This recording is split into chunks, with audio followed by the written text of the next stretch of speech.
Ya. Assalamualaikum warahmatullahi wabarakatuh. Kita akan bahas chapter 9 atau kuliah setelah UTS ya. Ini bahan setelah UAS ya. Yang pertama kita bahas mengenai penilaian obligasi. Nah, bab ini sudah Anda dapatkan ketika kita kemarin belajar pengantar akuntansi ya. Jadi ini hanya mengulang sedikit ya, mengulang sedikit. Dasarnya sama, tapi di sini ada pertimbangan di manajemen keuangan ya, gitu aja. Jadi chapter pertama ini kita akan menilai obligasi, debt valuation, dan ada tambahan lagi yaitu mengenai bunga ya, bunga. Oke, kita mulai.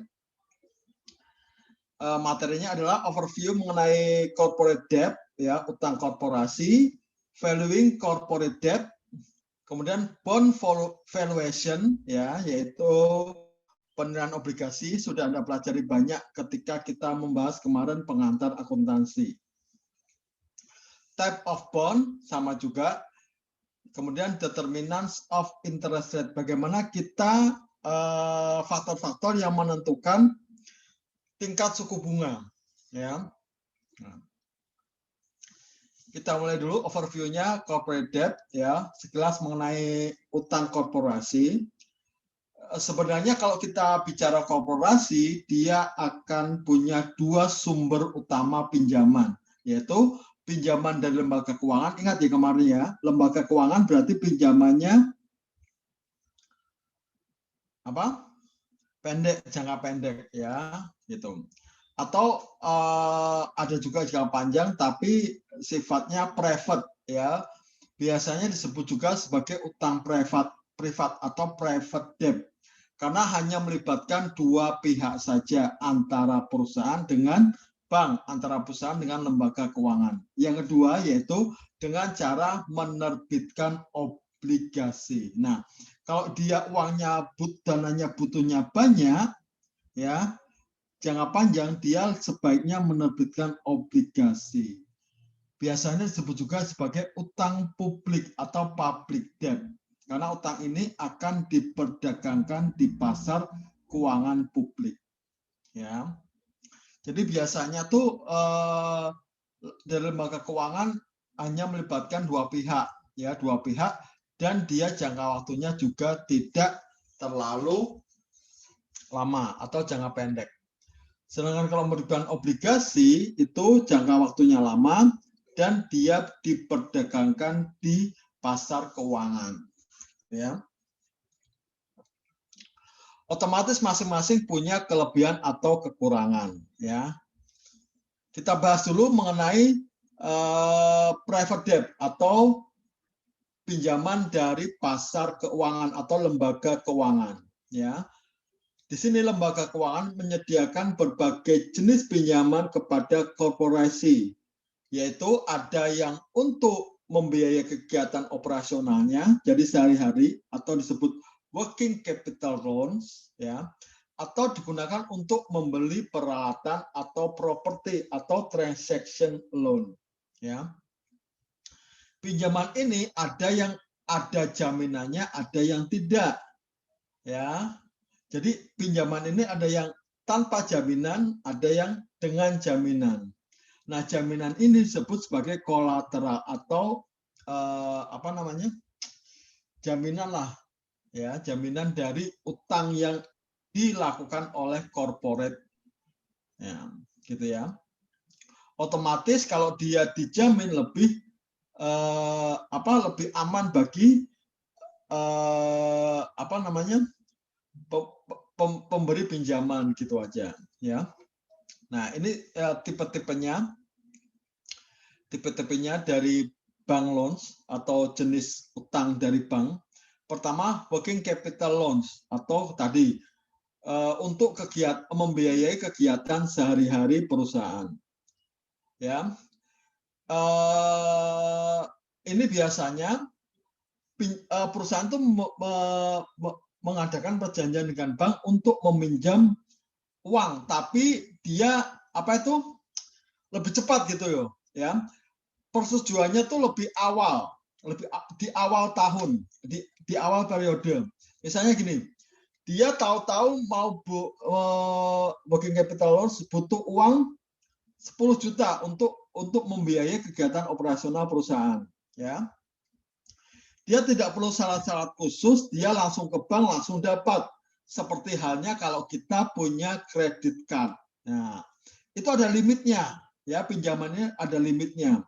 Jadi selama tidak melewati limit itu, kita boleh melakukan pinjaman, ya. Jadi ini untuk membiayai kepentingan operasional sehari-hari perusahaan, ya. Ya, jadi jangka waktunya memang pendek karena dia tidak terlalu lama untuk membiayai kegiatan operasional sehari-hari perusahaan, ya.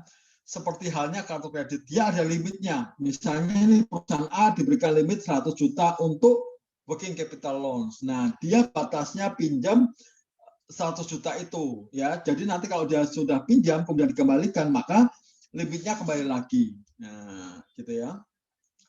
Transaction loan.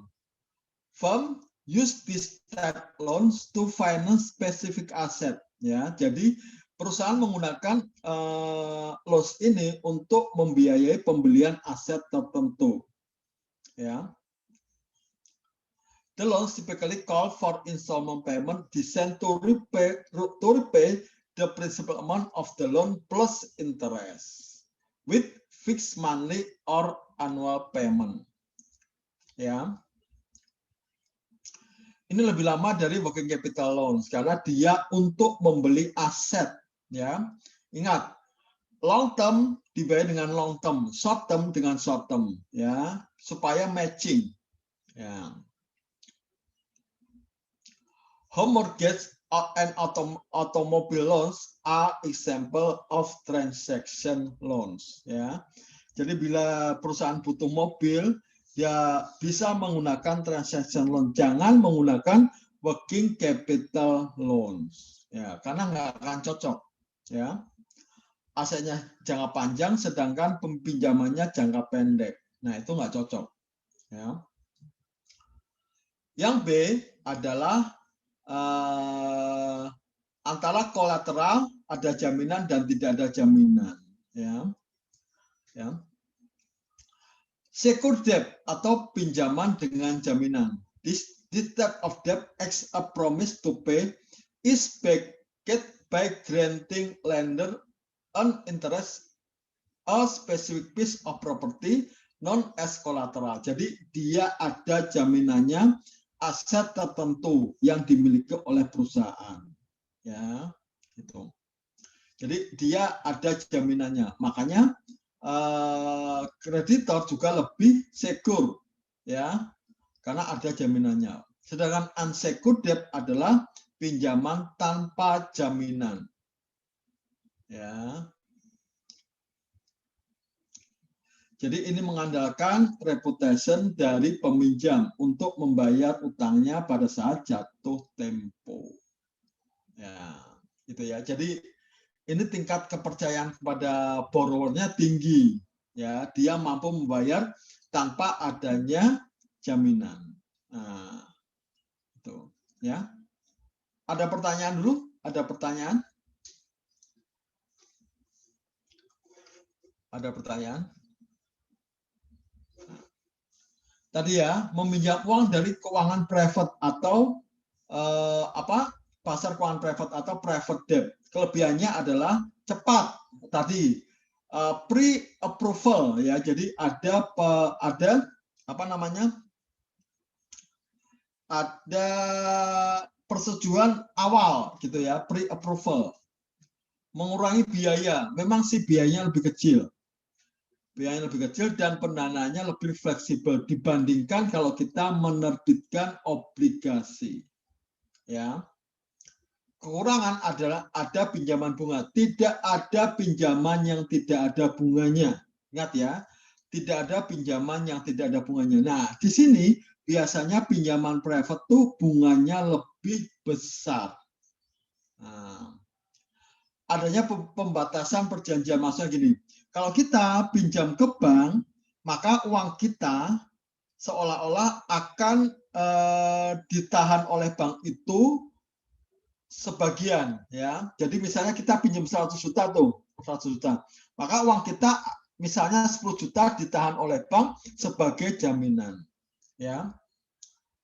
Di masa datang harus terdaftar di OJK, ya. Jadi kalau pinjaman bank-bank seperti ini biasanya karena privat antar dua perusahaan, OJK tidak perlu tahu, ya. OJK tidak perlu tahu. Tapi nanti di masa depan harus dilaporkan. Nah, gitu ya. Harus dilaporkan. Ya.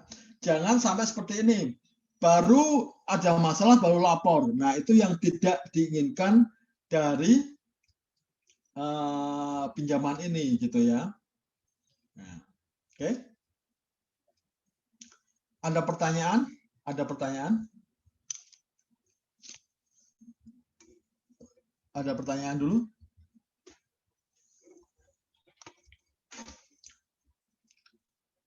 Nah, pinjaman dengan tingkat suku bunga mengambang atau floating rate loan. Nah, ini umum sih, umum terjadi di perbankan, ya. Di pasar keuangan privat, pinjaman biasanya berjenis floating rate loan, ya, yaitu tingkat suku bunga yang telah disesuaikan berdasarkan tingkat pembanding tertentu, ya. Jadi ada standarnya, ada pembandingnya, ya, ada pembandingnya, ya. Kalau kalau di sini contohnya adalah LIBOR, London Interbank Offered Rate, ya.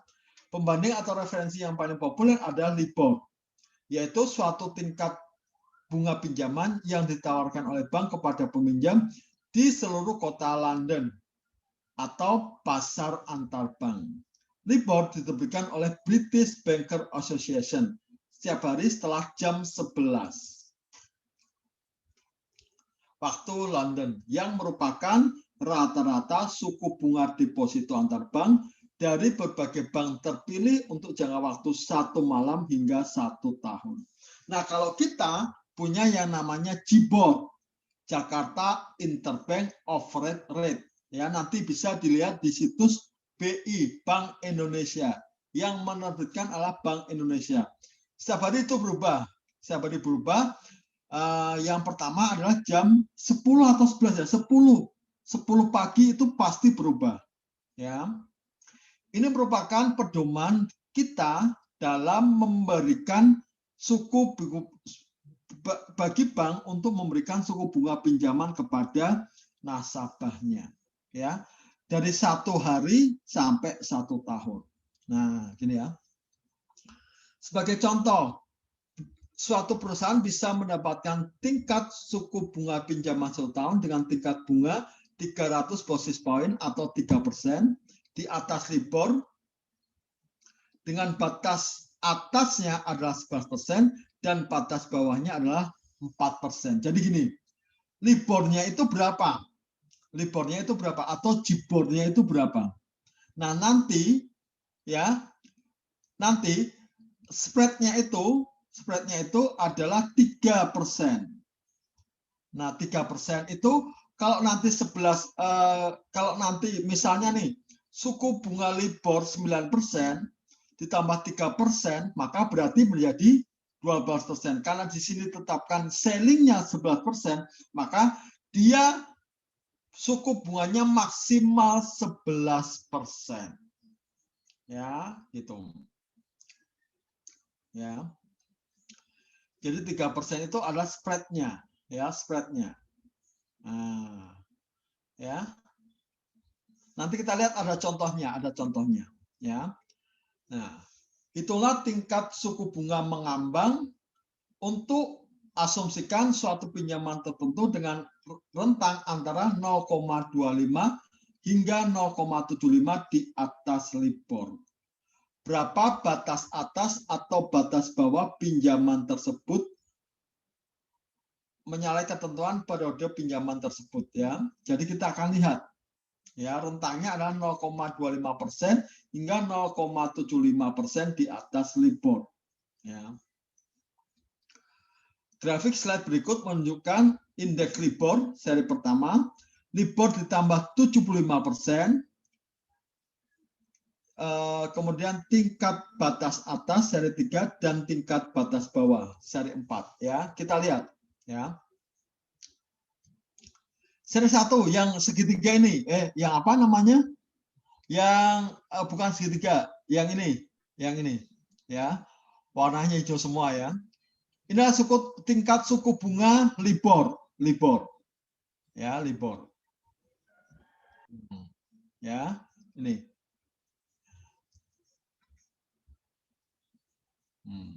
Oke.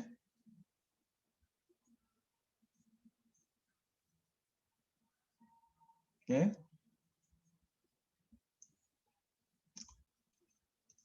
Kemudian yang kedua adalah LIBOR ditambah 75%. Nah, ini ya.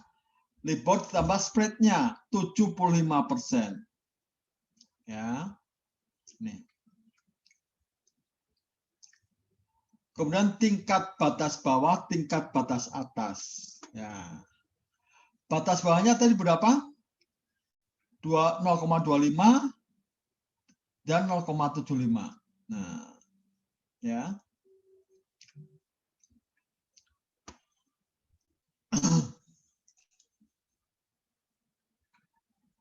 Ini gambarnya seperti ini. Tapi nanti akan ada contohnya lagi di belakang yang angka-angka ya. Kita lihat ya. Ya. Kita perlu menentukan tingkat suku bunga mengambang tiap minggunya dan melihat apakah tingkat bunga tersebut melebihi batas atas atau berada di batas bawah dari batas bawah ya. Jadi LIBOR preferred week ditambah spread 75% ya. Floating rate-nya seperti ini ya. Tingkat suku bunga mengambang suatu pinjaman tidak boleh melebihi batas atas 25% atau berada di batas bawah 1,75%. Nah, ininya nih. Nah, ya. Nah. Apabila tingkat suku bunga mengambang berada di batas bawah, maka tingkat bunga tersebut akan diriset ke tingkat batas bawah. Ya, bila dia berada di bawah 1,75, maka dia akan diriset kembali ke 1,75. Apabila tingkat suku bunga mengambang berada di tingkat suku bunga melebihi batas atas atau 2,5%, maka tingkat suku bunga tersebut akan diriset ke batas atas. Misalnya nih, nanti perhitungannya adalah 2,6. Maka tidak boleh karena dia melewati batas atas 2,5%. Maka akan otomatis dia menjadi 2,5%. Ya, kita lihat dulu. Nah, seperti ini. Ya. Ini adalah LIBOR mingguan. Ya, ini ada tanggalnya. Ini ada tingkat suku bunganya. Ya, LIBOR. Ditambah spread 0,75%. Nah, otomatis akan seperti ini ya, tidak ke samping ya, ke sini ya. 1,98% ditambah 0,75 berarti 2,73%. 1,66 ditambah 0,75 ya. Terus. Nah, setelah itu kita lihat nih selling rate-nya tadi 2,5 dan floor rate-nya adalah 1,75. Kita lihat ada nggak yang di atas 2,5 dan di bawah 1,75 gitu ya. Nah, ini 2,73 lebih dari 2,5, makanya loan rate-nya atau suku bunga pinjaman menjadi hanya 2,5%. Ya. Kedua 2,44%. 2,41 nih, 2,41 nih. Salah nih ya. 2,41 tidak berada di atas selling rate. Makanya dia tetap 2,41, 2,27, 2,1 2,35, 2,38, 2,42. Nah, ini 2,63. Lebih dari 2,5%. Makanya dia diriset menjadi hanya 2,5%. Kemudian 2,08 diriset lagi menjadi 2,5%. Nah, bila ada yang di bawah 1,75, misalnya 1,65, maka akan diriset ke 1,75. Nah, gitu ya. Ya. Ada pertanyaan dulu? Ada pertanyaan dulu? Ada pertanyaan dulu mengenai LIBOR? Prinsipnya sama dengan JIBOR, ya. JIBOR. Nanti spreadnya berapa? Selling rate-nya berapa? Floor rate-nya berapa? Nah, tentukan suku bunga pinjamannya. Ya. Oke. Ada pertanyaan dulu? Ada pertanyaan dulu? Belum, Pak. Belum ada, Pak. Belum ya? Gampang ya. Jadi tentukan dulu LIBOR plus spread atau JIBOR plus spread. Ya. Kemudian tentukan dia berada di atas batas atas atau di bawah. Kalau dia tidak berada, maka tingkat suku bunganya sama. Ya. Kalau dia berada di atas, maka akan kita reset menjadi selling rate. Kalau dia di bawah floor rate, maka kita reset menjadi floor rate. Ya, gitu. Izin, Pak. Ya. Tadi kan ada 0,25 itu rentangan dari 0,75. 0,25 itu apa, Pak ya? 0,25 itu adalah apa namanya? Batasnya. Ini ya, yang ini ya. Ya. Ini bukan. Ya, Pak. Ya. Ini hanya contoh, jadi beda contohnya dengan contoh yang kedua. Ya. Ini hanya untuk menentukan seperti ini, menentukan seperti ini. Ya. Menentukan ini. Gitu. Jadi ini LIBOR-nya, ya. Ini batas bawahnya, ini batas atasnya. Nah, gitu ya. Jadi ini adalah LIBOR per spread. Nah, gitu. Ini gambarnya agak bingung ya. Nah, makanya suku bunga yang diperbolehkan hanya sebesar ini, yang di bawah selling rate. Ya, di bawah selling rate. Kalau di atas ini berarti dia harus di-reset ke angka 2,5, di-set ke angka 2,5%. Nah, atau contohnya adalah contoh yang ini. Ya, gitu. Ya. Jadi ini adalah selling rate 2,5%. Ini adalah floor rate. Ini batas atas, batas bawah. Nah, gitu ya. Jadi ini seperti ini. Ini adalah 2,5%. Ini adalah 1,75%. Nah, ini adalah LIBOR-nya. Ini LIBOR ditambah spread. Ya, spreadnya tadi sudah ditentukan 0,75%. Nah, makanya ada pinjaman-pinjaman yang mungkin berada di atas selling rate atau di bawah floor rate. Nah, kalau di atas selling rate harus di-reset ke selling rate. Kalau ada di bawah floor rate, maka harus di-reset ke floor rate. Nah, itu. Ya, kebetulan ini contohnya tidak ada yang berada di bawah floor rate. Nah, makanya tidak ada yang harus di-reset ke 1,75. Nah, gitu ya.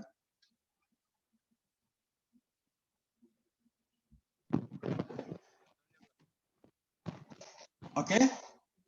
Ada yang mau izin bertanya, Pak? Ya, ya. Untuk loan rate tanggal 14 bulan Maret itu 2,41 itu dapat dari mana ya, Pak? Ini salah nih. 2,1 adalah 1,66 ditambah 0,75. 1,66 ditambah 0,75 ketemu 2,41. Ini salah nih. Ini yang Berarti yang 2,4. libur yang sana itu. Libur ditambah spreadnya. Ini kan gini, ya. Kalau 1,66 ditambah 0,75 berapa? 2,41. Ini salah nih. Ya, slide-nya salah. Nah, Terima kasih, Pak. ya. Ada lagi? Ini sama ya, kalau JIBOR Jakarta Interbank lebih besar lagi. Karena tingkat suku bunga kita juga lebih besar daripada JIBOR, gitu ya.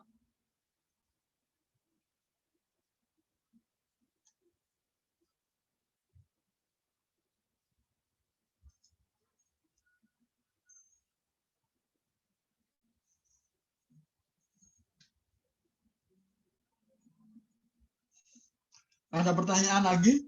Ada lagi?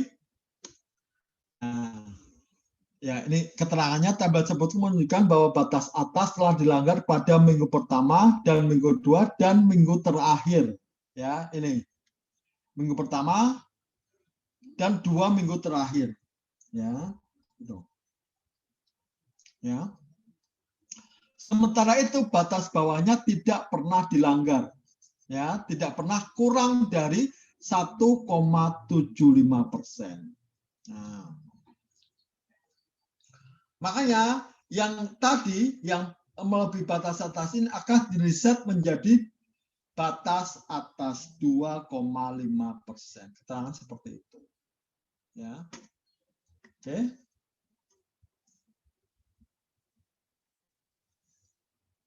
Ada pertanyaan?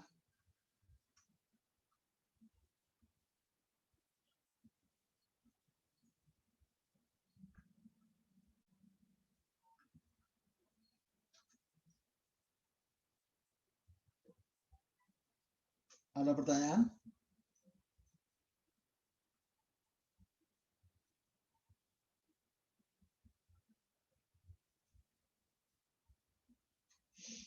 Ya. Ya, ini adalah pinjaman di pasar uang, ya, pinjaman di pasar uang, ya. Jadi biasanya floating rate, ya, bunganya lebih biasanya sih lebih besar, ya. Ya. Kemudian kita kedua, meminjam uang dari pasar keuangan publik atau menerbitkan obligasi. Nah, ini apa namanya? Stepnya lebih banyak, ya, stepnya lebih banyak. Perusahaan menggunakan jasa bank investasi pada saat akan menambah dana jangka panjang melalui pasar keuangan publik, ya. Bank investasi ini menyediakan 3 layanan dasar, yaitu underwriting, menanggung risiko penjualan sekuritas yang diterbitkan. Ya. Pihak klien diberikan uang sebelum sekuritas laku terjual kepada publik. Yang kedua adalah distributing dan advising. Ya. Jadi gini, kalau kita menerbitkan obligasi, misalnya nih yang gampang ya, 100 lembar, masing-masing seharga 1 juta, maka kita akan memperoleh uang berapa? Uangnya berapa? 100 kalikan 1 juta, katakanlah 100 juta. Ya. Makanya bank ini akan membayar perusahaan sebesar 100 juta, walaupun obligasinya belum terjual semua. Itulah tugas underwriting. Ya. Jadi dia akan menjamin, menanggung resiko bahwa semua obligasi yang akan diterbitkan oleh perusahaan akan laku terjual semua. Ya, gitu. Kemudian dia akan menjualnya kepada publik. Ya. Ya. Kemudian advising. Ya, jadi ini kalau perusahaan menawarkan saham maupun obligasi di publik itu ada underwriting-nya, ya, yaitu pihak yang menjamin, ya, bahwa obligasinya akan laku semua.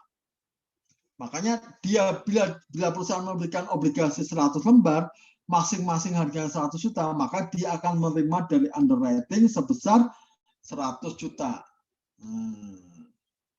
Gitu ya.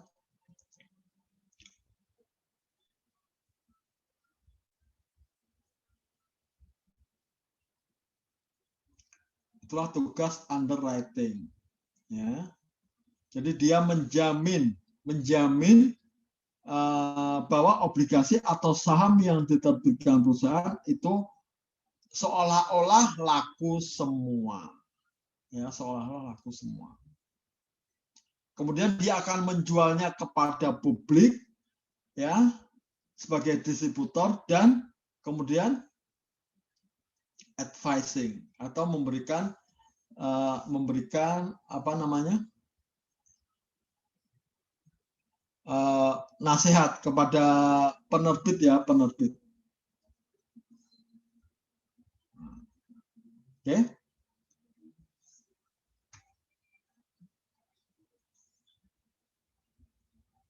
Ya, itu.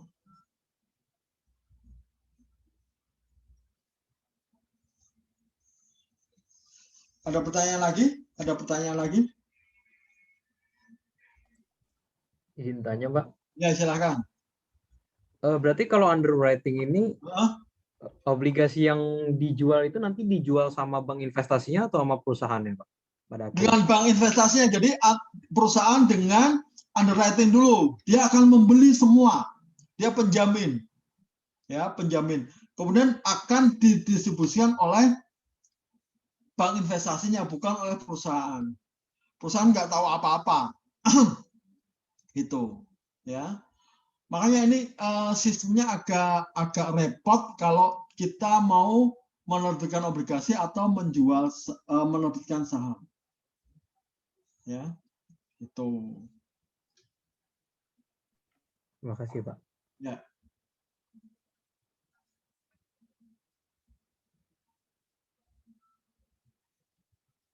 Ada lagi? Ya.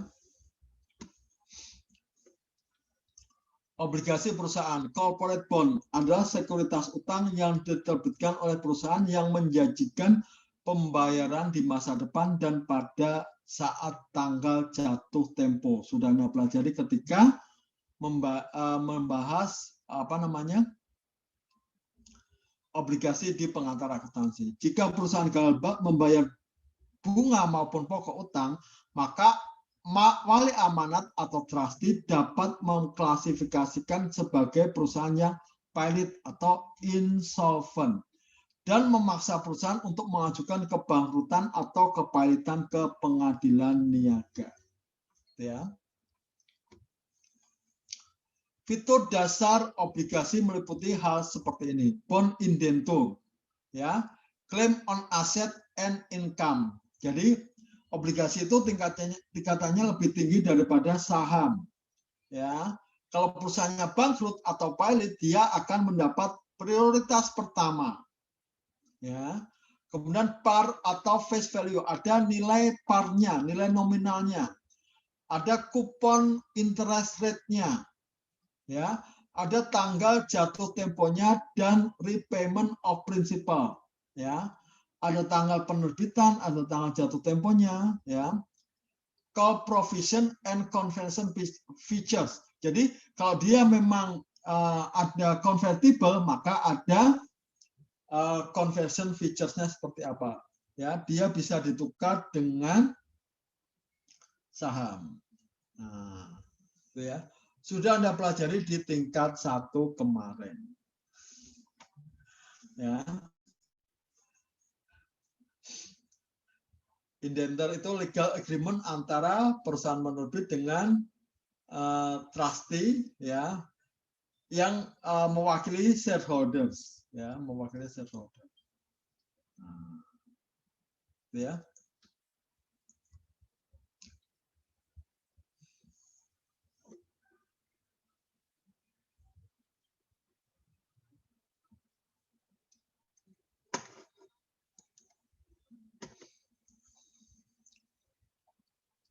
Ini keterangannya lagi, bond rating mengindikasikan risiko kegagalan dari suatu tingkat kemungkinan perusahaan dalam membayar bunga dan pokok obligasi. Ya. Rating agencies menggunakan laporan keuangan peminjam bauran pembiayaan atau fixed financing, profitabilitas, keragaman profit masa lalu, dan membuat kesimpulan mengenai manajemen perusahaan yang dikaitkan dengan peringkat tersebut. Jadi nanti ada perusahaan pemberi rating, ya, perusahaan pemberi rating. Biasanya ini SP 500, Standard & Poor's 500. Ya. Ini ratingnya seperti ini. AAA itu paling bagus, ya. AA di bawahnya, ya. Ya, A itu dikatakan upper medium atau medium tapi di bagian atas, ya. BBB adalah medium. Nah, ini yang tidak cocok untuk dijadikan investasi, yaitu BB spekulatif, B CCC dan CC itu highly spekulatif, dan D itu jangan pernah dibeli, yaitu default, ya. Nah, jadi nanti berdasarkan tadi, nah ini ya, berdasarkan ini dan kombinasi ini, dia akan menentukan rating obligasinya, ya, gitu ya. Tapi ini kan rating ya, sekedar pemeringkatan, tepatnya ini tidak bisa menjamin apakah perusahaan itu nanti akan bisa bayar atau enggak, gitu ya. Kondisinya juga diperhitungkan, ya. Tapi biasanya ini akan dipakai oleh investor untuk membeli obligasi, ya. Oke, ada pertanyaan dulu?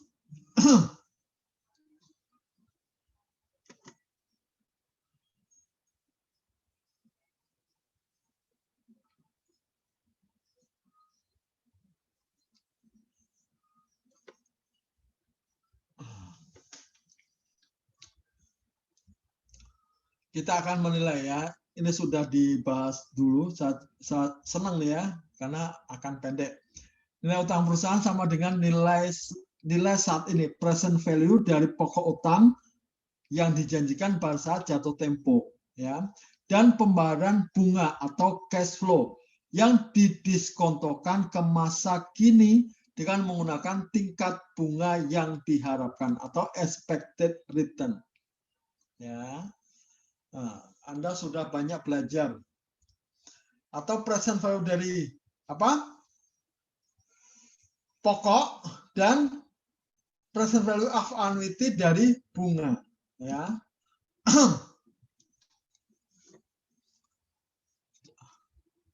Penilaian obligasi dengan mendiskontokan arus kas masa depan. Langkah pertama, menentukan arus kas pemegang obligasi, yaitu jumlah dan waktu-waktu penerimaan bunga dan pokok utang. Bunga tahunan adalah nilai nominal bunga dikalikan kupon. Ya. Ingat, nilai nominal dikalikan kupon. Bunga tahunan dari obligasi 10 tahun dengan bunga 7%, nominalnya adalah 1.000. Maka suku bunganya adalah 70 per tahun. Ya, 70 per tahun selama 10 tahun, ya. Dan pada akhir tahun ke-10 kita akan menerima tambahan 1.000 dari pokok obligasinya, ya.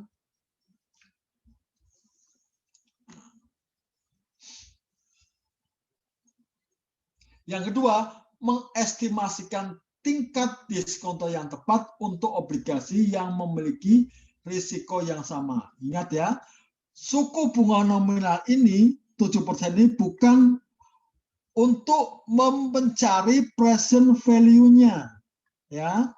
Kita akan menggunakan ini, ya, mengestimasi tingkat diskonto yang tepat untuk obligasi yang memiliki risiko yang sama, ya, atau tingkat pengembalian yang diperoleh dari obligasi apabila obligasi tersebut dipegang saat jatuh tempo dan seluruh janjinya sudah dibayarkan.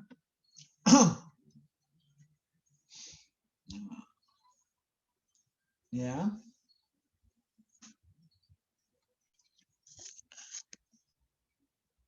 Sudah tahu lah ini ya, nggak usah diulang lagi ya. Ini adalah anuitas, present value of annuity dari interest. Sedangkan prinsipalnya adalah single payment. Ya.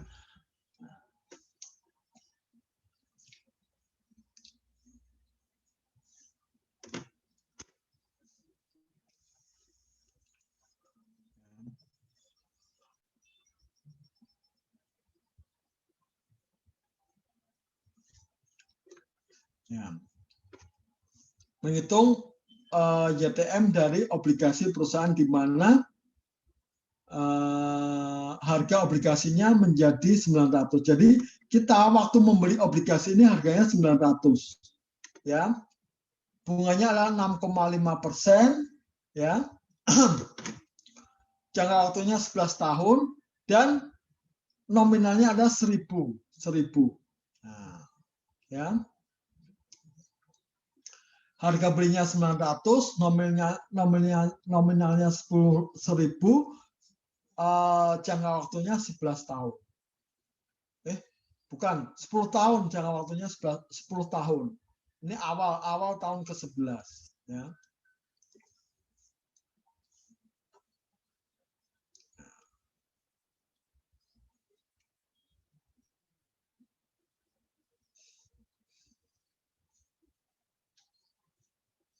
Ya.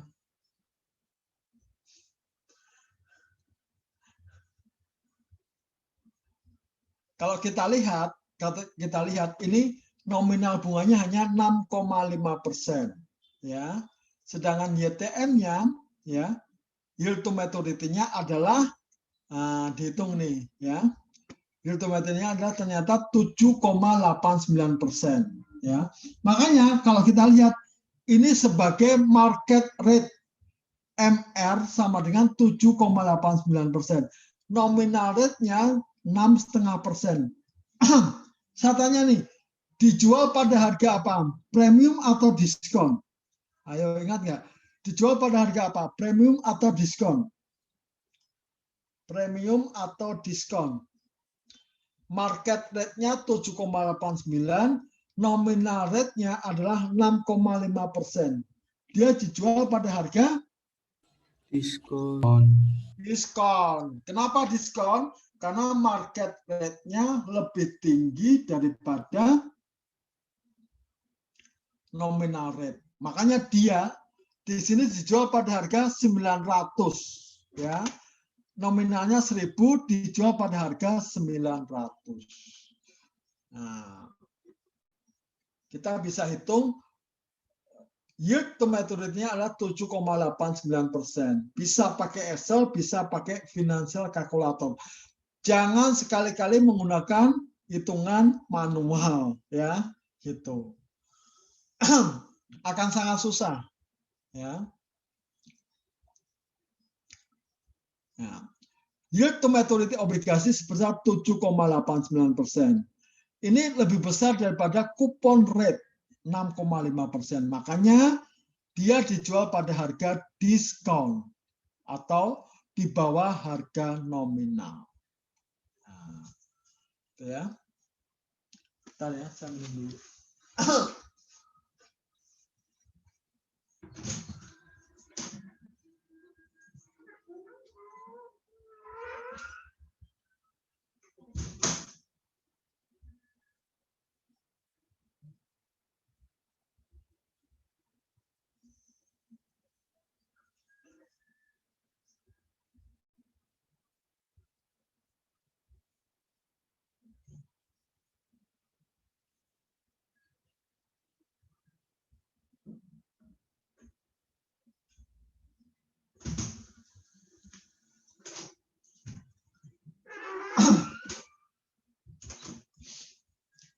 Ya. Pada dasarnya untuk menghitung yield to maturity menggunakan Excel atau menggunakan financial calculator. Tapi nanti di soal akan diketahui bahwa market rate-nya adalah berapa persen, gitu ya. Maaf nih, Udah lama nggak ngajar ya, ngajar sekali sudah serak kayak gini ya. Ada pertanyaan dulu? Ada pertanyaan? Bisa lah ini ya. Kemarin nilainya juga bagus-bagus ya.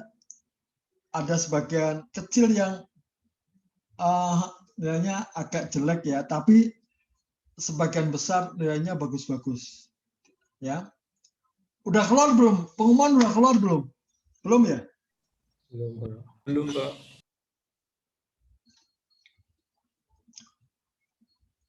Banyak sih yang dapat 90, 80 gitu ya. Tapi ada juga yang dapat 60 atau saya lupa, agak lupa gitu ya. Ya.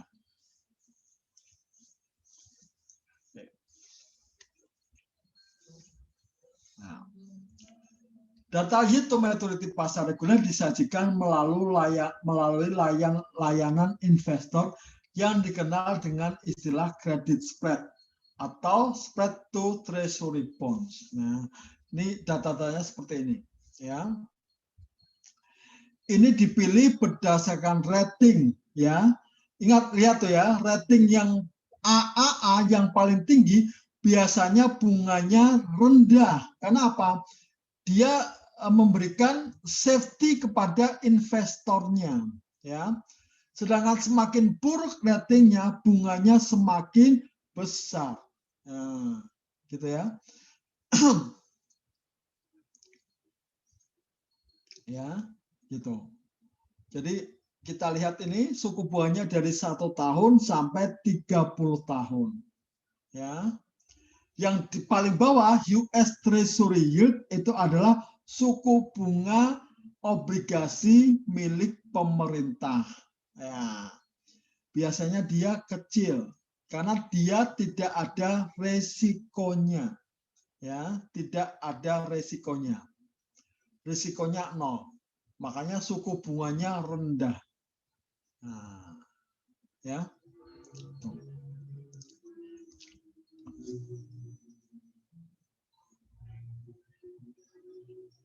Ini spread ya, bukan suku bunga ya. Yang suku bunga bawah aja, yang ada persennya ini suku bunga. Ini adalah spreadnya, ya, spreadnya. Jadi ini spread ini ditambah yield to maturity-nya tadi, dihitung ini pakai ya ini, ya, ini, nah, ya.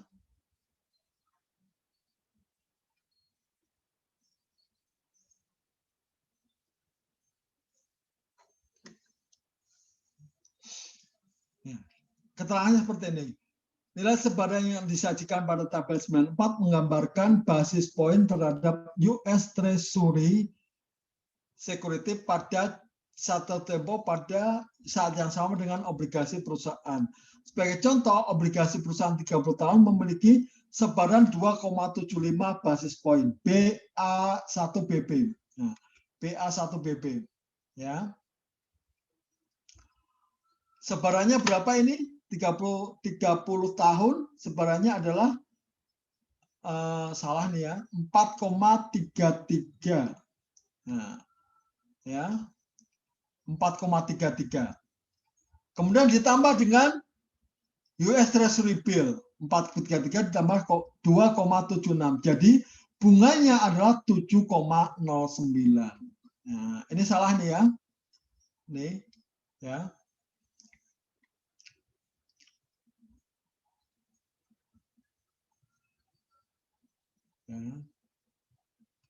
Jadi ini spreadnya ada 4,33 ya persen ditambah dengan tingkat suku bunga Treasury Bill pada tahun yang sama 30 tahun 2,76, berarti dia bunganya mencapai 7,09%. Ya, gitu ya. Ini salah nih ya.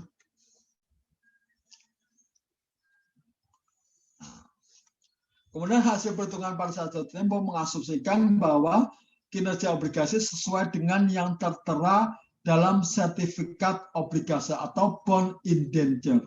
Ya. Sepanjang obligasi perusahaan merupakan subjek risiko gagal bayar, maka hasil yang dijanjikan pada saat jatuh tempo bisa tidak sama dengan hasil yang diharapkan sebelumnya. Ya. Kecuali punya treasury bill ya, US treasury bill itu tanpa resiko sama sekali. Dianggap tidak mungkin gagal bayar, ya. Jadi walaupun ratingnya sudah AAA, dia masih memiliki risiko gagal bayar, ya. Gitu. Nah, misalnya nih, asumsikan suatu obligasi 1 tahun menjanjikan kupon sebesar 8%. Nominalnya ada 1.000, obligasi tersebut diperdagangkan senilai 850. Ya. Berapakah nilai yang hasil yang dijanjikan pada saat jatuh tempo? Ini berarti obligasinya dijual pada harga diskon, ya. Market rate-nya berarti lebih besar daripada kupon rate. Nah, gitu ya. Kita akan menghitung hasil yang dijanjikan pada saat jatuh tempo, yield to maturity-nya, ya. Cara ngitungnya adalah yield to maturity ada interest year pertama. Jadi tadi 8% dikalikan 1.000, berapa? 80. Ditambah 1.000 prinsipal dibagi dengan nilai bond saat ini dikurangi 1. Ya, dikurangi 1. Ya. Berarti 80 ditambah 1.000 dibagi 850 dikurangi 1. 27,06. Nah, hasil 27,06 didasarkan pada asumsi bahwa tidak ada gagal bayar atau no default. Ya. Sekarang asumsikan bahwa terdapat 40% probabilitas gagal bayar pada obligasi ini. Ya, jadi gagal bayar 40%, dibayar 60%. Dan jika obligasi ini gagal bayar, maka pemegang obligasi akan menerima 60% dari pokok utang dan bunganya. Ya. Jadi kalau gagal bayar, dia akan menerima 60% dari pokok utang dan bunganya. Ya. Jadi kemungkinan gagal bayarnya 40%, dan dia hanya akan mendapat 60% dari pokok utang dan bunganya. Paham ya? Nanti saya ulangi. Ya.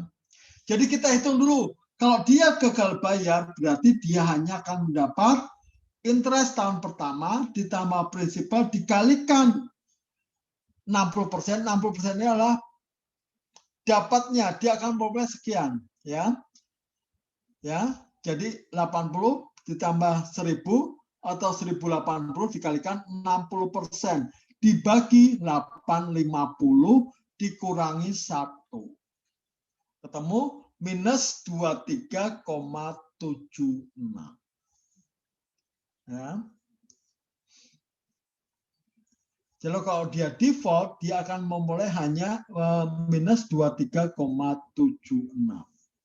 Nah, kemudian kita tambahkan tuh 27,06 dikalikan 60% tadi, ya. Kemungkinan tidak gagal bayar adalah 60% dan gagal bayar adalah 40%. Ditambah minus 23,76 dikalikan 40%. Ketemu 6,73%.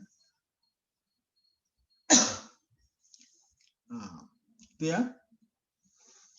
Jadi tadi ini hitung dulu uang yang mungkin dia terima bila dia gagal bayar cuma 60%.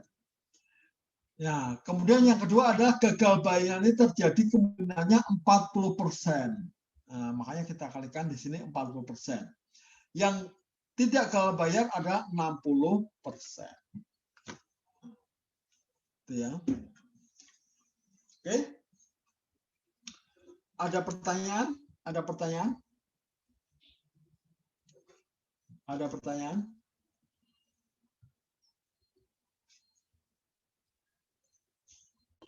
Izin Pak. Ya, silakan. Rumus yang ini tuh dapat dari mana ya? Rumus yang mana? Ini. Iya, Pak. Coba lihat di Interest plus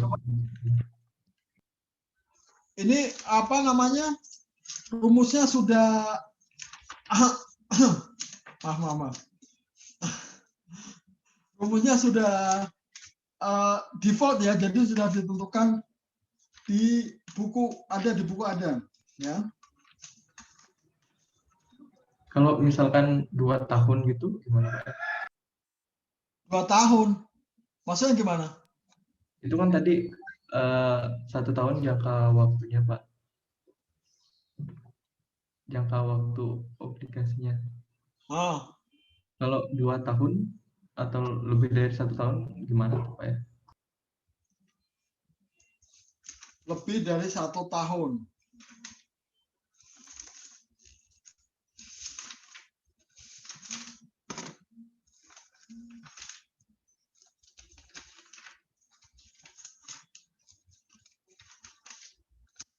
Ya, bentar.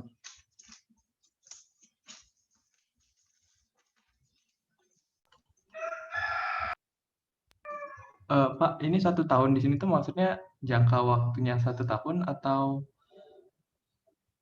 setahun dia dapat 8% ya, Ya Pak? kan gini ya, kemungkinan obligasi kan tidak ada yang setahun ya.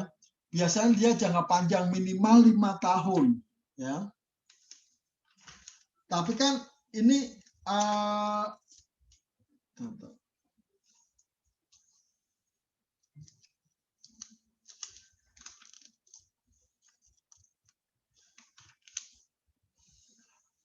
ini kan ngitung-ngitung aja ya, kemungkinan besar dia tidak gagal bayar atau tidak gitu ya.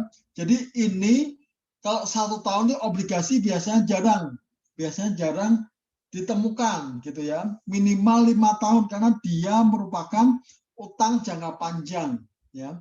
Asumsikan suatu obligasi 1 tahun. Oh, bukan setahun ya. Jadi satu tahun itu menghasilkan bunga 8%. Karena tadi ada obligasi yang juga kemungkinan floating rate, maka dia hanya 1 tahun aja, bukan seterusnya akan sama. Ya, jadi dia ini ngitung bunga jangka pendek saja, jadi 1 tahun saja, bunga 8%. Bila dia beli seharga 850, sedangkan nominalnya 1.000, maka dia akan menghitung seperti ini, ya, gitu. Jadi jangka waktunya bukan 1 tahun, ya, 1 tahun.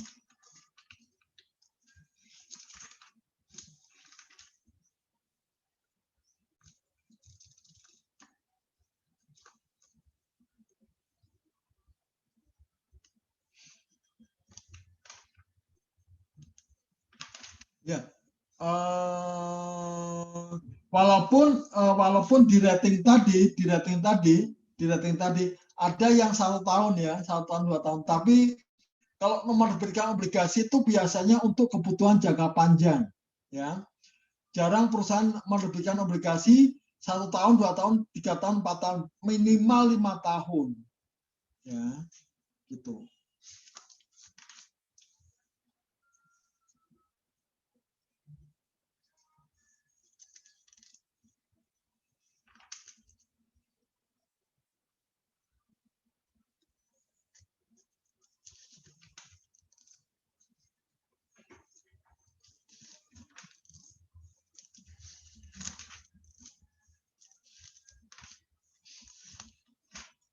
Ya, oke.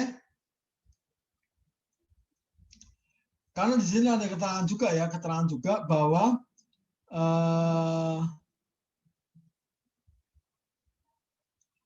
tekanan keuangan menetapkan yield yang dijanjikan bukan merupakan yield to maturity, ya.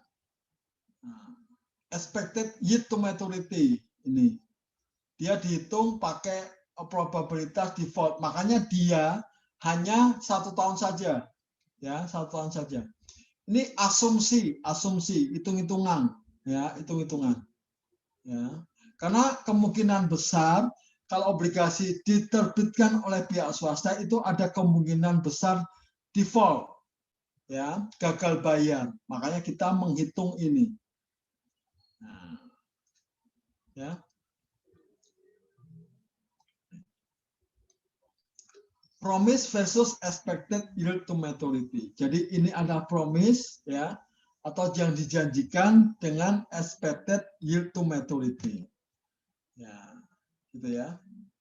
Oke. Ya. Jadi kalau saya bilang sih obligasi jarang yang diterbitkan jangka waktunya setahun karena dia jangka panjang. Ya, jangka panjang. Lebih dari 5 tahun. Nah, gitu ya.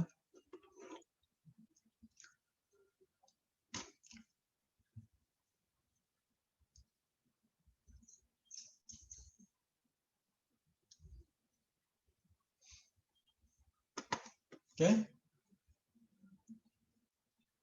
Jelas? Ada lagi? Ada lagi?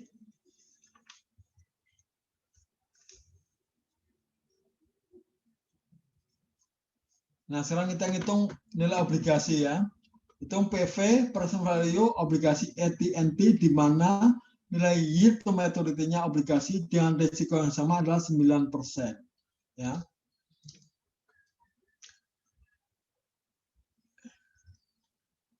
Ya, yield to maturity-nya atau bunga pasarnya adalah 9%. Ya. Dengan apa namanya? Dengan nominal 1000,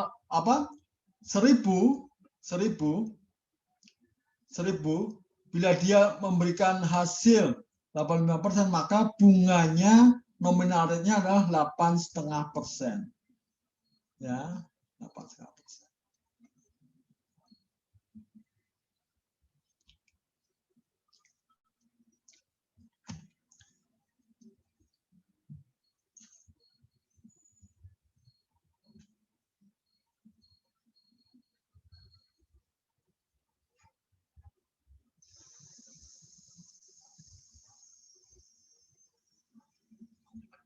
Ini kalau gini, lihat gini, maka bunganya dibayar semi annual ya atau setengah tahunan ya.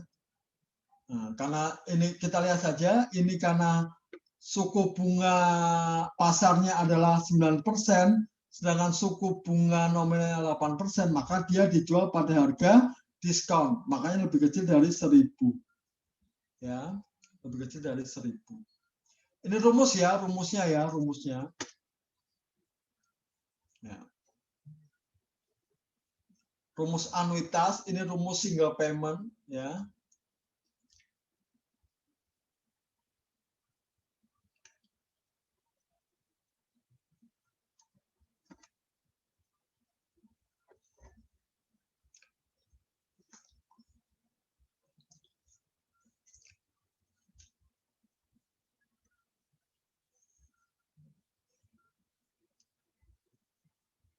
Ini sama nih ya. Kalau dia dibayar semi annual, berarti suku bunga dibagi 2, periode dikalikan 2. Ya.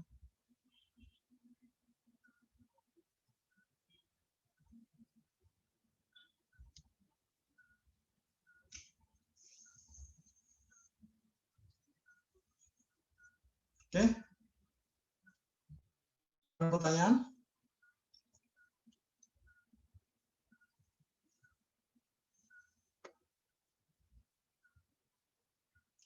Ada pertanyaan? Ini suku bunganya 8,5, nominalnya 8,5, market rate-nya 9%, nominal obligasinya adalah 1.000, jangka waktunya adalah 20 tahun. Ya, 20 tahun.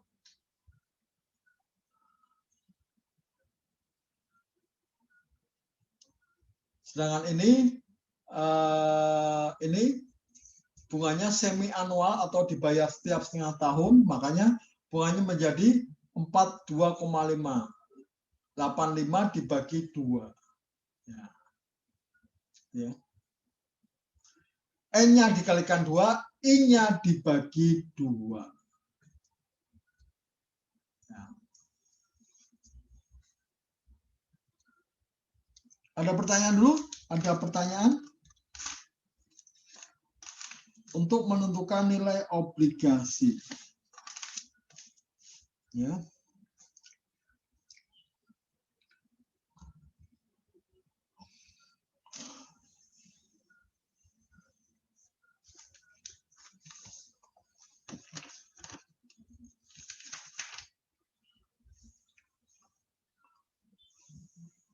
93 adalah bond valuation. Ada 4 nilai, 4 hubungan kunci atau 4 katakanlah 4 hubungan yang saling berkaitan gitu ya, 4 key relationship. Ya, kita lihat ini. Hubungan pertama, nilai obligasi berbanding terbalik dengan perubahan hasil yield pada saat jatuh tempo, ya. Yield to maturity. Ini. Ya, satunya yield to maturity-nya ada 20%, yang kedua adalah 15%. Suku bunga nominalnya adalah 12%, sama. Kita lihat untuk yang yield to maturity-nya 20% atau sama dengan coupon rate, maka kita tahu bahwa nilai obligasinya adalah sama dengan nominalnya, ya. Karena suku bunga MR atau market rate sama dengan nominal rate. Yang kedua adalah MR-nya lebih besar daripada nominal rate, maka dia akan dijual pada harga diskon lebih kecil dari nilai nominal, ya. Nah. Ya. Hubungan pertama adalah nilai obligasi berbanding terbalik dengan yield to maturity atau nilai pada saat jatuh tempo. Ya. Nah, seperti ini ya, semakin tinggi bunga MR-nya atau market rate-nya atau yield to maturity-nya, maka nilainya akan semakin kecil. Ya. Nilainya akan semakin kecil. Atau MR-nya semakin besar, maka nilai obligasinya akan semakin kecil. Nah, ini ya, kalau di bawah 20%, MR-nya di bawah 20%, maka dia dijual pada harga premium. Bila dia MR-nya lebih tinggi dari 12%, maka dia dijual pada harga diskon. Ya. Hubungan kedua, nilai pasar obligasi akan lebih rendah daripada nilai nominal jika hasil yang diharapkan pada saat jatuh tempo di atas tingkat suku bunga. Ya, betul ya tadi ya. Bila MR di atas coupon rate, maka dia dijual pada harga diskon. Tapi apabila MR-nya lebih kecil daripada nominal rate atau coupon rate, maka dia dijual pada harga premium. Ya, gitu ya. Udah tahulah ini ya. Hubungan ketiga, ya. Sebagaimana pendekatan tanggal jatuh tempo pada nilai pasar obligasi mendekati nilai nominalnya, baik dia dijual pada harga diskon atau pada harga premium. Ya. Kalau diskon awalnya di bawah, kemudian lama-lama akan semakin mendekat atau semakin besar mendekati nilai nominalnya. Apabila dia dijual pada harga premium, maka semakin mendekati, semakin kecil sehingga mendekati nilai nominalnya. Ya. Nah, ini ilustrasinya seperti ini. Ya. Ini sama ya, bila MR sama dengan coupon rate, maka seperti ini, yield to maturity-nya sama. Bila MR lebih tinggi daripada coupon rate, maka seperti ini. Awalnya kecil, kemudian besar, dan mendekati 1000. Apabila dijual MR lebih kecil daripada coupon rate, pertamanya dijual pada harga sangat tinggi, kemudian akan terus turun mendekati nilai nominal. Ya. Nah, atau gambarnya seperti ini. Ya. Hubungan keempat, obligasi jangka panjang memiliki risiko bunga yang lebih besar dibandingkan dengan obligasi jangka pendek. Makanya obligasi jangka panjang biasanya bunganya besar. Ya. Sepanjang obligasi dipengaruhi oleh perubahan tingkat bunga, maka harga obligasi jangka panjang lebih berfluktuasi bila tingkat bunga berubah dibandingkan dengan obligasi jangka pendek. Gambarnya mana? Ya.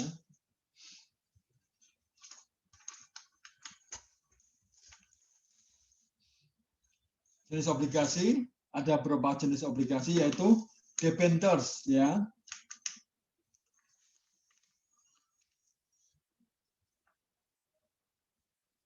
any form of unsecured long-term debt.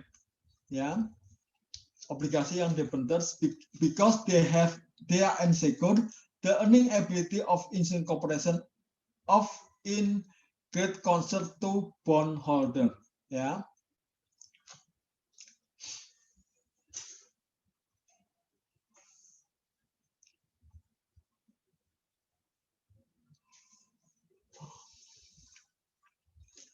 Ya. Mortgage bonds adalah obligasi yang dijamin dengan properti tertentu, ya. Eurobond adalah obligasi yang diterbitkan di negara yang bukan negara penerbit, ya, ya gitu ya. Zero coupon bond, ya, atau very low coupon bond adalah obligasi yang tanpa bunga, ya, tanpa bunga, tapi nilainya akan didiskontokan hanya pada nilai nominalnya saja, ya. Junk bond adalah obligasi yang biasanya memberikan hasil yang sangat tinggi, ya, daripada obligasi normal. Makanya disebut junk bond atau obligasi sampah. Hati-hati membeli junk bond karena dia gagal bayarnya lebih tinggi, ya. Floating rate bond adalah obligasi yang suku bunganya berubah-ubah, ya. Ini susah nih ya, jurnalnya juga susah, ngitungnya juga susah karena dia suku bunganya berubah-ubah. Convertible bond adalah obligasi yang bisa di-convert ke stok. Nah, ya. Nah, yang penting ini faktor-faktor yang menentukan tingkat bunga, ya, faktor-faktor yang menentukan tingkat bunga. Seperti telah dibahas sebelumnya, harga obligasi berbanding terbalik dengan tingkat bunga, ya. Oleh karena itu, untuk memahami bagaimana fluktuasi harga obligasi, kita perlu mengetahui terlebih dahulu faktor-faktor yang menentukan tingkat bunga, ya. Dalam konteks keuangan, tingkat bunga lebih umum disebut sebagai tingkat bunga nominal atau tingkat bunga yang ditetapkan. Sedangkan tingkat bunga yang telah menyesuaikan pengaruh inflasi disebut tingkat bunga real, ya.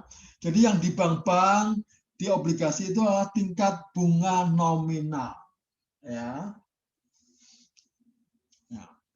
Sedangkan kita kadang-kadang butuh istilahnya tingkat bunga real, yaitu tingkat bunga setelah disesuaikan dengan inflasi, ya, setelah disesuaikan dengan inflasi. Tingkat suku bunga real kurang lebih sama dengan nominal interest rate dikurangi inflation premium, ya, atau tingkat bunga nominal dikurangi dengan inflasi. Tapi tidak seperti itu ya, kita mengenal adanya Fisher effect, yaitu ini menghitung hubungan antara nilai nominal dengan suku bunga real, ya. 1 plus nominal sama dengan 1 plus real ditambah 1 plus dikalikan 1 plus inflation, ya. Menghitung suku bunga real, asumsikan pada saat ini Anda mengharapkan tingkat inflasi sebesar 5%, ya, selama 1 tahun ke depan, dan Anda sedang menganalisis sebaiknya bila Anda menempatkan uang pada tabungan yang memberikan imbalan sebesar 5%. Berapa tingkat bunga real atas imbalan ini sesungguhnya? Inflasinya 5%, nominalnya 5%. Ya.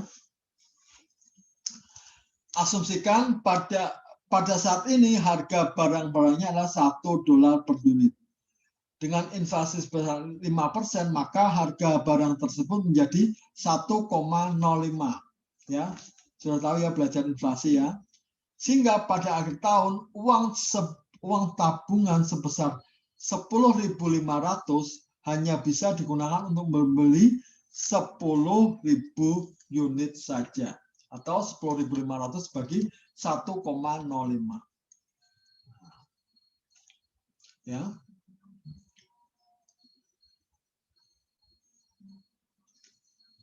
Atau ilustrasinya seperti ini.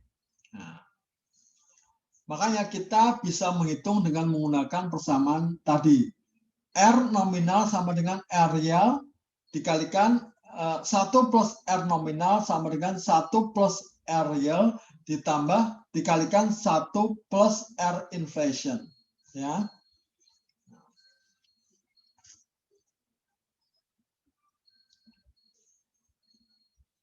Jadi kalau tadi 5%, nominal 5%, inflasinya 5%, berarti impas, tidak ada perubahan. Ya.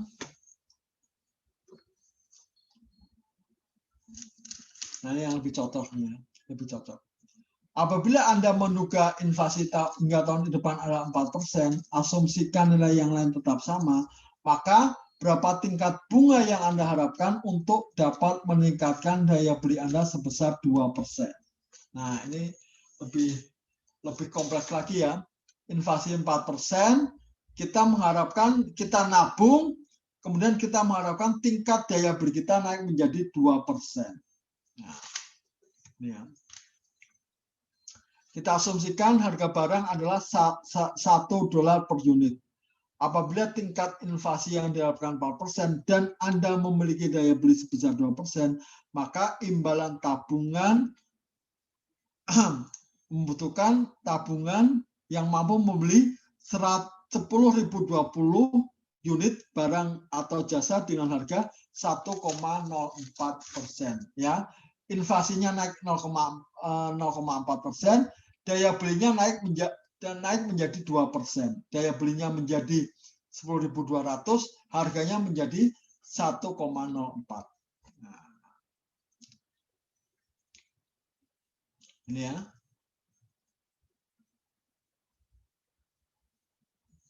Kita hitung ini. Daya belinya menjadi 10.200, harganya menjadi 1,04, maka kita kalikan 10.200 dikalikan dengan 1,04, ketemu 1,68. Berarti kita dari kondisi seperti ini kita mengharapkan kita akan mendapat bunga sebesar 6,08%. Nah, atau dihitung-hitung seperti ini. Ya.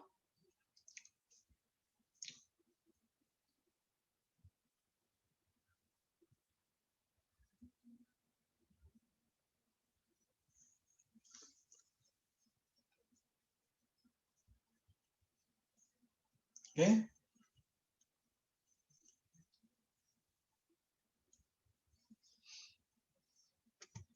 Nah, untuk obligasi, tingkat imbalan nominal dan tingkat bunga nominal atas surat utang atau obligasi terdiri dari 5 komponen dasar, yaitu ya ini ya, risk free rate interest, ya, ditambah inflation premium, ditambah default risk premium, ditambah maturity risk premium, ditambah liquidity risk premium. Ya, ini sangat banyak ya, faktornya sangat banyak. Ya, inflation premium ada premi inflasi, ya, default premium ada risiko gagal bayar, maturity risk premium ada premi risiko saat jatuh tempo, dan liquidity risk premium adalah premi risiko likuiditas. Jadi tadi risk free-nya atau US Treasury bond ditambah dengan 4 komponen ini, ya.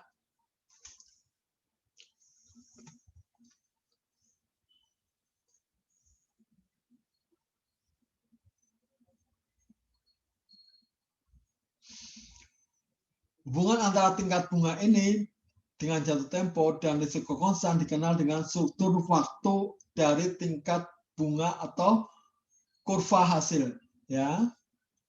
Nah, ini tingkat suku bunga apa namanya, US Treasury bond adalah sebesar ini, ya, sebesar ini.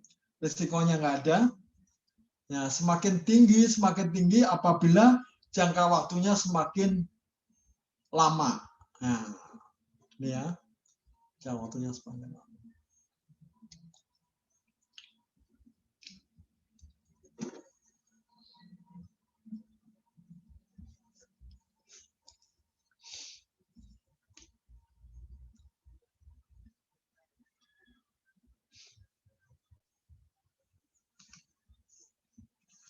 Nah, kita lihat ini langsung ya.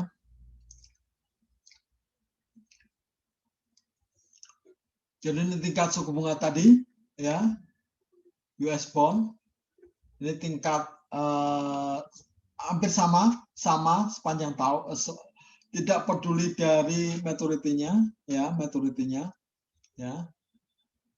Inflasi, premium, ya, premi asuransi dan maturity risk premium. Ya, ditambah dua ini. Yang tadi, yang dua tadi adalah apa namanya, default premium, dan satu lagi adalah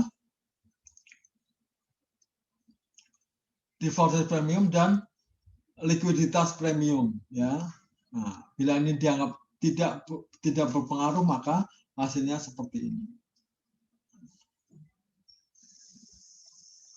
Kalau dia deflasi, maka otomatis hasilnya juga akan turun. Ya.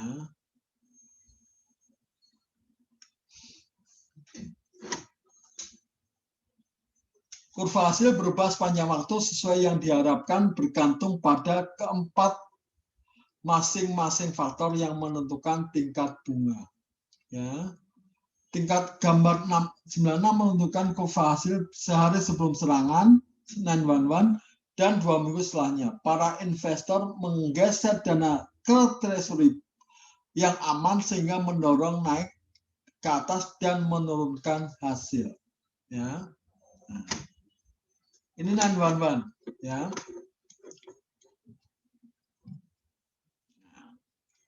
Ya, 911 atau tragedi Menara Kembar, ya. Ini sebelum, ya. Ini sesudah. Ya.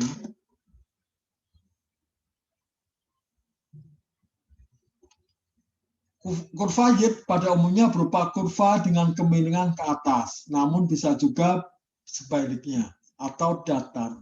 Ya. Gambar berikut ini mengilustrasikan bentuk-bentuk kurva pada tanggal-tanggal yang berbeda yang diamati selama 13 bulan. Nah, ya.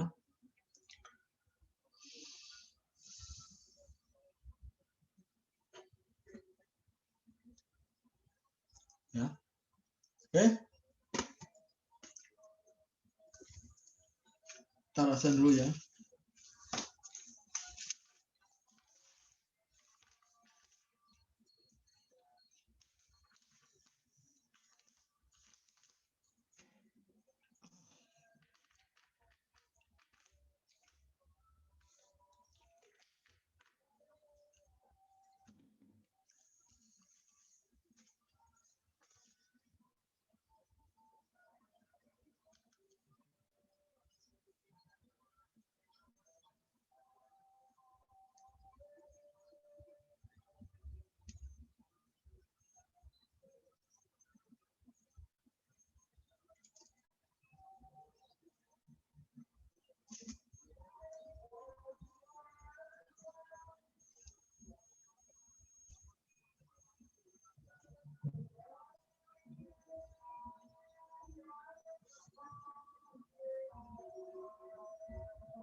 ada pertanyaan dulu?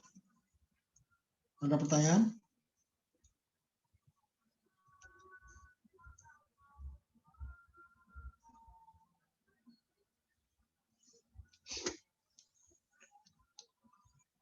Jadi faktor yang menentukan adalah waktu, ya, terutama waktu untuk obligasi, ya, dan kondisi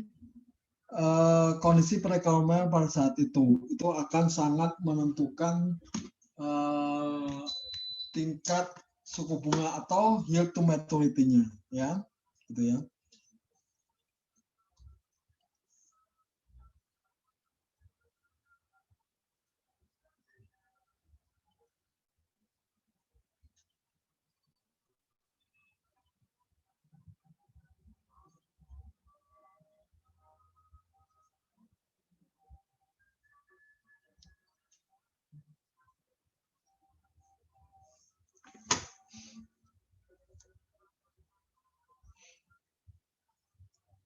Oke.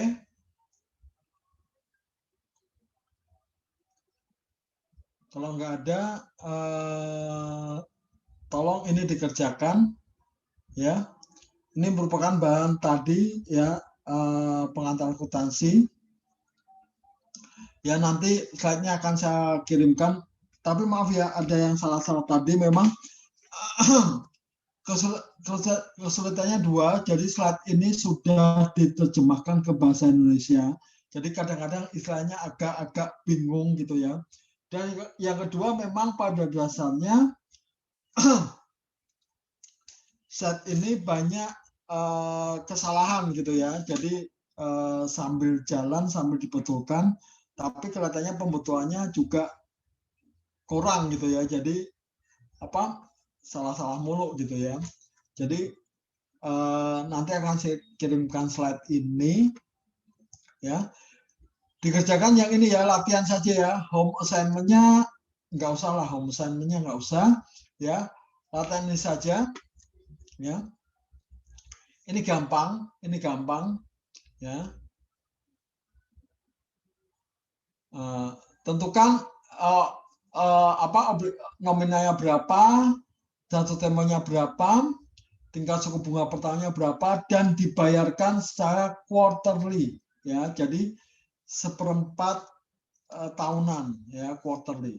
Jadi setahun itu ada, kalau quarterly berarti dibagi 4 ada 3 bulan ya, setiap 3 bulan ya, setiap 3 bulan, quarterly.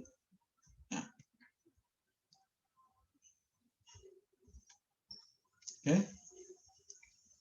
Ada pertanyaan? Ada pertanyaan? Izin bertanya, Pak. Ya, silakan. Untuk pengumpulannya di mana ya, Pak? Setelah ini ada kuliah nggak? Nggak ada, Pak. Nggak ada ya. Jadi dikumpulkan nanti aja jam 4:30, ya. Baik, Pak. Terima kasih.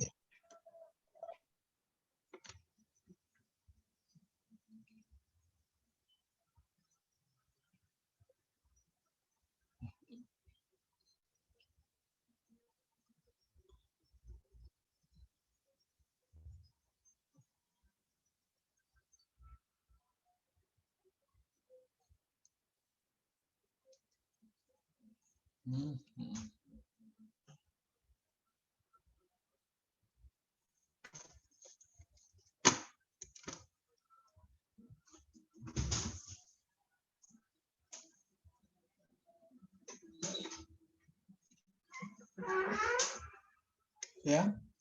Nanti slide-nya akan saya kirim, semua slide untuk materi kuliah setelah UTS ini atau materi kuliah UAS, ya, saya kirim. Kebetulan kemarin saya mau kirim, ternyata laptop saya nggak bisa RAR, ya, dan ini laptop kantor, jadi kalau mau istilahnya mau menambah-nambah program harus izin, ya, jadi susah ya. Jadi nanti saya kirimkan satu-satu aja, ya. Oke, makasih. Saya izin live. Wassalamualaikum warahmatullahi wabarakatuh. Terima kasih, Pak. Ya, Terima kasih, ya. Pak. Pak. Terima kasih, Makasih, Pak. Terima kasih, Pak. Oke, Pak.